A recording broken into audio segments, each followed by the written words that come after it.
Hello guys, for the sake of safety, today I'll be showing you how I install my racing harness. Several of you guys have been asking me over the years how I install my racing harness, and today I will finally show you. Before I start showing you in depth of my way of installing the racing harness, I will quickly go through all the other ways of installing one. So there's more than one way, so I'm going to show you the other ones really quickly. Just an irrelevant note, this is my first tutorial ever on a DSLR camera, ever. I've been YouTubing for like 9 years and I don't know why, but it's finally on a DSLR. It's not mine. Thank you, Calvin, for letting me borrow the camera. My cameras have been stolen. I have 2 cameras in the past that have been stolen. So since then I've been trying to find different ways to capture my videos, like my iPhone or a GoPro, which is better than my handheld cameras, but it's not that convenient. So anyways, let's get started. First, there are at least 3 types of mounting for racing harnesses. First, you have the floor mount, which means the seat belts go around you and then it mounts onto the floor of the car. So it can either be mounted by a spring clip, which I'll show you later, or just a bolt, which is more common. So and then another one was when you wrap around a bar, usually a harness bar. So those are the 3 types of methods: spring clip, bolt-in, and wrap around. So in Japan they have this sport called Kenjo, which is like street racing, and they still use the traditional old-fashioned racing harness setup, which means the shoulder laps go through your shoulders, past the seat, and it crosses down and goes straight to the floor. No harness bar needed. So they still accept that in Japan, and a lot of racing leagues here, they still allow you to do that. But there are a lot of racing leagues here that are really strict, and they want you to have a certain angle. When the belts go back, it has to be at a certain angle. It has to be between -5 degrees and +30 degrees. So anywhere between those, because when you get in a collision and it's not and it's too low, your spine will compress, which is called spine compression during collision. So a lot of racing leagues here, they require you to have a certain angle. And that's the reason why a harness bar is used, to correct that angle. So you can either wrap it around that harness bar or just use it to wrap over the harness bar and straight to the floor, because the angle will be corrected after it has that harness bar. Usually they have harness bars, or your roll cage will have a bar across it for that exact purpose. And not only that, but not only can the racing harness can be bolted onto a floor, it can also, some people even bolt it onto the bar itself. So it's either they weld a tab onto the harness bar, or they have they just drill it into the bar. I think the tab is much more secure when you weld it on there, and then you bolt it onto that tab. So many of you guys have been bothering me for 3 years. I know that you guys are like, Michael, get a harness bar. You're gonna mess up your spine if you get in a car accident. Yes, I know, but I love the Kenjo look so much, where it just crosses X and it goes straight to the floor. I love that look. That's why I had it for 3 years, but I think I'm just going to be really safe and just go all out. I've already created 2 extra bars in my car for this exact reason.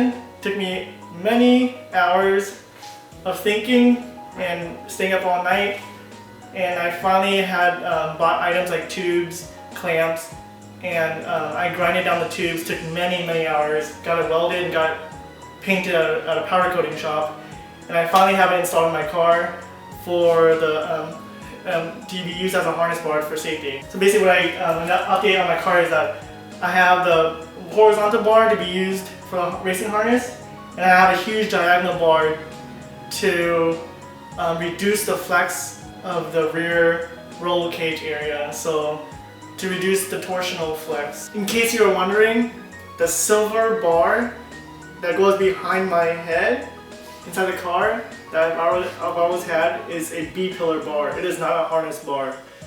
And if you're curious again, you cannot use a B-pillar bar as a harness bar. because a B-pillar bar is not meant to resist force in a forward, backward, top or bottom direction. It's only to resist force in an inward and outer direction to reduce flex. So you cannot wrap a racing harness onto a B-pillar bar or lay it over a B-pillar bar to correct your angles. So I'm going to show you pictures or videos of my setup that I had for 3 years without the harness bar. And then I'll show you afterwards with my new racing harness and the new setup of the racing harness bar and the roll cage. But yeah, I'll do before and after. Now these are my seat rails that came with my Recaro seats. They are the OEM that Honda gave for my chassis and for my seats for the Civic Type R. So obviously I did not take it out of my car or my seat for the tutorial because my seats are on my racing brackets, racing rails or brackets. But this is my OEM one, so it's easier to show you. And this is actually like right here. It goes right there. Okay, so basically, when you install the racing harness, we have at least 4 points. There is a 3-point harness, but I'll explain that later. For the typical 4, this is the most common way people mount it. The most common. So basically, you have you have 3 points mounted onto the car or the bar. 3 of them. So that would be the 2 shoulders and 1 of the lap. And the lap that is mounted not with the car or the bar is the one towards the center of the car. You would have like 2 mounting points there, and 1 would come from the car from over there. And the 4th strap will mount where this seat buckle came from. So what you do is you remove the bolt here, you put then you mount it onto there, and then you put this back in. When I had it, I never put this back in because I used the harness all the way. I never used my original seat belts again anymore. That's where the secret one is. A lot of people always wonder how did that one get there, but it's always the one from the belt buckle. Okay? I used to use this way, but I do not use it anymore ever since I got my customized brackets for racing. Now all 4 of my points are strapped down to the car's chassis. Alright, so this is my car. You can see my new bar right there, the horizontal one for the harnesses. So you see how it's corrected at an angle? Mine is luckily dead 0 angle. Originally, when I planned this out, it was going to be a little bit positive, which I didn't prefer, but luckily it got dead 0, which is pretty cool. And a huge diagonal one back there. Here you go, diagonal. Okay, anyways. Alright, so you can see the shoulders go past the belt guide holes from their seats, and it goes into the back. Now, these mounting points in the back are from the original belt buckle mounts on the OEM seats. You got it? So there's 4 of them. These are probably the strongest points for seatbelt mounting because that's what your car made them for. They're mounted perfectly for seatbelts. So a lot of people, they mount it like this and put back their original seats so that, I don't know, they want to have that full interior look in the rear cabin.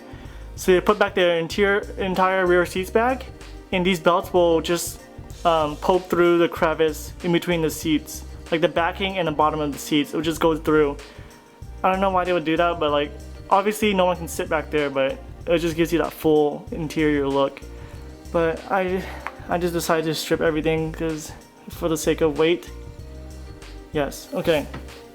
So that's 1, 2.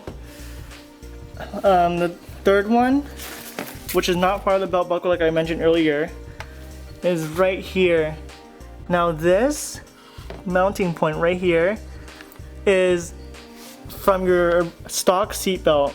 So your stock seat belt has 2 mounting points. It's one right here, and then it goes up to that B pillar, and it goes back down into like a rolling thing into that tunnel.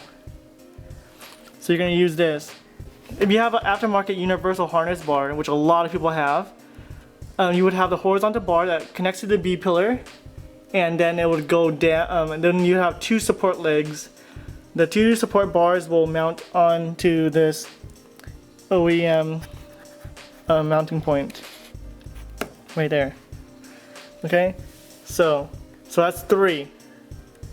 So basically, if you have the harness bar, the support bar would go in there, and then you would mount on the harness, and then you bolt it together.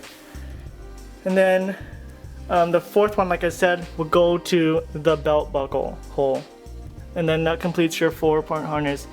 If you have a 5th, like a submarine belt, these are the OEM brackets, which it doesn't really refer to, but my brackets that I have now in this car, it's a square. And so what a lot of people do is they drill a hole into the horizontal beam right here, and then their submarine belt will pop out and goes through the racing seat. My seats are like semi-racing because they're Type R, and they do not have a 5th point which is supposed to go through in between your legs, but this is what mine looks like.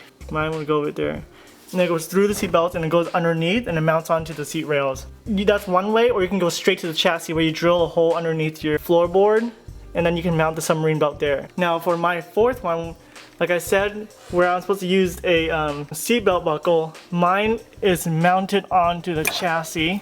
Let me show you here. You see my 4th one is mounted onto the car's chassis, onto the floor. Because the seatbelt buckle mounting point on a customized bracket, it was way too low. It would never fit. So all 4 of mine are here. 1, 2, 3, 4. And that's how I have mine. If you had the wraparound, you go through and you wrap around here. Wraps around, and you would not do an X. You would just go straight across. X is just preferred. You can do a straight or X if you want. But I love the Kanjo look, and this isn't too bad. Alright, today I'll be installing new racing harnesses because the one I have in my car currently that I've been having for 3 years, the tag has an expiration date and mine expired. And you can really feel it being worn out. The webbing is so worn that it doesn't even lock in place like it used to. It slips almost every time, so it's so dangerous. Because the webbing gets worn out when you adjust it, when you tighten down many times, and then when it's exposed to sunlight or UV and stuff. So the atmosphere can really can deteriorate the quality of the belts too. That's why they have the expiration date on all of them. There are 2 different types of racing harnesses. You have a latch and link method where you connect all 4 of the buckles together, and then you latch it with a hook, and then the other method is called the cam lock. So it's just a circle in the middle, and you click the rest of the buckles in, and then you don't have to hook anything out. It's definitely for preference, so whichever you like more, you can get that. If you look on the car forums, you'll see that almost everyone will prefer the cam lock. But it does seem like the latch and link is more secure or sturdy, but people are always saying it's both equal in security, and it's just up to preference. The cam lock is definitely more convenient getting in and out. It's smaller, it's not as bulky. It is much more preferred, but it's up to you. So today I'll be using G-Force racing harness. This is the awesome cam lock, 5-point. I'm only using 4, like I said. The cam lock is typically twice the price of a latch and link. The latch and link you can get cheap has $70 from G-Force, but if you get a cam lock, which I did, it's $160. So that's more than twice the price. But it's worth it because it's more convenient, and I drive my car a lot, so yeah. And we'll be using this. I'll show you how to install it by using this. Alright, here's my old harness. Here's the cam lock. As you can see, the G-Force uses a simple bolt-in end. I want the spring clip, which is often used on the Takata and Schroth racing harnesses. So here's the spring clip end that I want. So I'm going to take it off. of my old harness and transfer over to the new one. Right, here's the spring clip.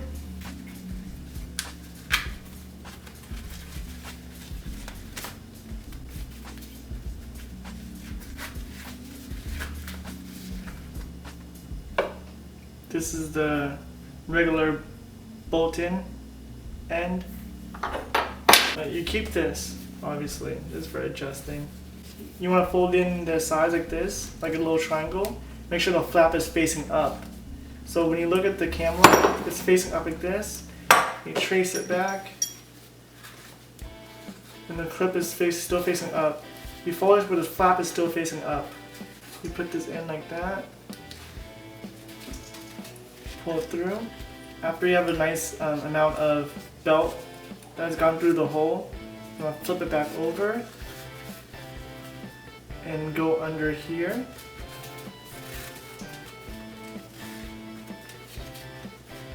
So you go under, then over, down to here.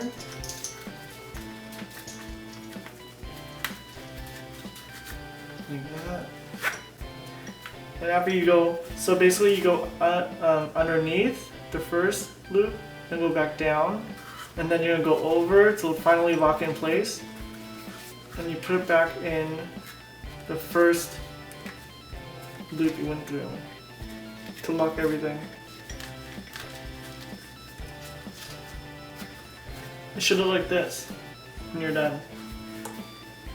The flap should be towards the bracket side, the spring clip. See the flap? This is when it's fully properly secure. So this goes underneath, over, down, through the end bracket, then the loop's over, goes underneath, over, down, goes over the entire clip, and then goes back through the first loop again. This is what it looks like when it's fully locked. Okay, when you see a C like that, fully closed. But before you put it into the car, you want to just don't put it fully locked yet. So take this out. Just leave it like this for now, so you can start adjusting the belt around the clip so that it fits nicely into your car exactly how you want it. And when it's exactly how you want it, you put it back through here to fully lock it. Alright, this is what it looks like when it's all done. I just finished transferring all the spring clip brackets, these, from my old one onto the G-Force. So this is what it looks like. Remember, you don't have to do this. It's just that I like the spring clip a lot more than the bolt-in one. Looks good. Okay, so this is inside the car. We're about to install it. I'm going to start with that one first. The one in the middle of the car, closest to the middle of the car. So this is where the ring I had, the eyelet. This is called an eyelet bolt. It's used for spring clip brackets. Like the one I like. For cam locks, the notch will be facing down for most of them. So that means it'll be the right side, because if it's face down, the belt, it's the right belt. So we'll start the cam lock. That's it. That's it. That's why I love the spring clip. That's it. And then now you just adjust it. Since my mounting point is so close to my lap, I think it's best I use the shortest setting. So I'm gonna adjust the clip so it's the shortest. Adjust it. Now I'm gonna test it again. I'm gonna fully lock it down by putting it through the last loop. That's good. I bought the pull-up one, so mine pulls up like that instead of pulling down. My old one was pulled down, which is really common. But pull-ups were invented for cars that were more crammed, so that it's more easier to do that, and for other people to do it for you. Now we can do the rest. This is the same thing.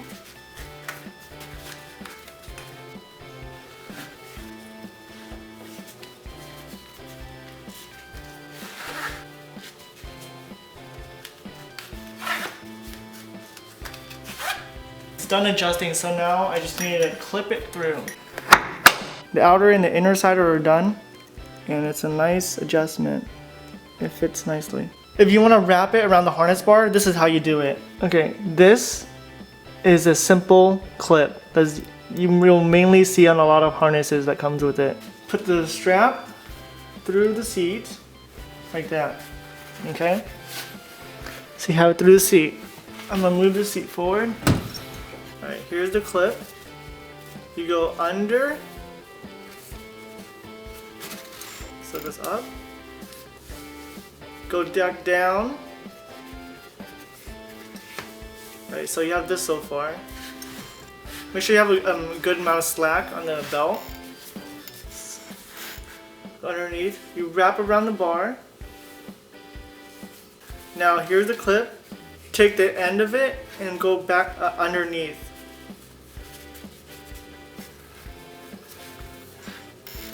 You should have this, okay? Now go back down. Then you want to pull the clip towards the harness bar. Okay. And now you have the loose end right here. What you do is you're gonna do just like how you did the other on my G-force. You know, lock this whole layout together. Put it back through. So go over, and then it should look like that. One whole side should be covered, so it's like a C for closed. You just pull tight, and this is a complete wraparound. So this method is used for simple clips, okay?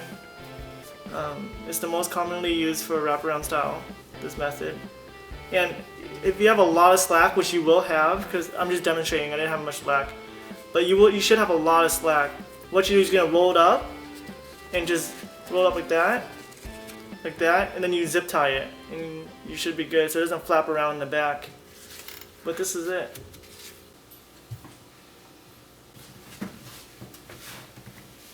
It's a freaking jungle in here. I can barely move. But once you're inside, you move the seat back.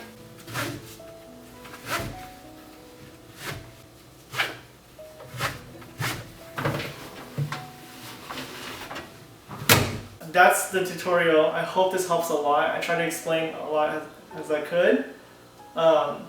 And I hope that I finally got to answer your questions about racing harnesses that you guys kept bothering me about.